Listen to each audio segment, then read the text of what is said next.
Did the proponents of the carbon tax actually say that the tax would change the weather, or did they just say this is the right way to virtue signal and maybe the third world will follow us? I'm just curious, for comparison's sakes, how was this sold in 2012, and what were the arguments used? What was the rhetoric? Because I'd like to learn that for Canadian comparison.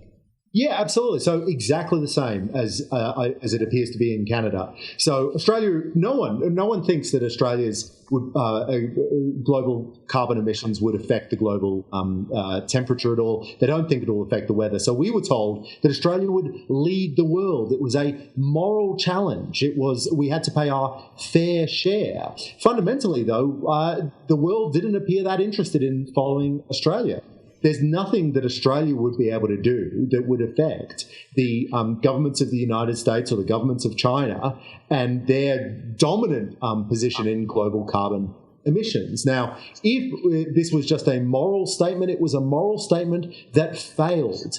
The Copenhagen Climate Change Conference was a conspicuous failure, even though we had Kevin Rudd telling the world that we were going to lead the world. We were going to show China a way forward to reduce its climate emissions. That didn't work, and I think the Australian public got sick of being told that they had to sacrifice their economy in order to convince China and convince the United States to sacrifice their own. Thanks for watching. Click here to never miss a Rebel update. Want even more of the Rebel? Well, click here to become a premium member.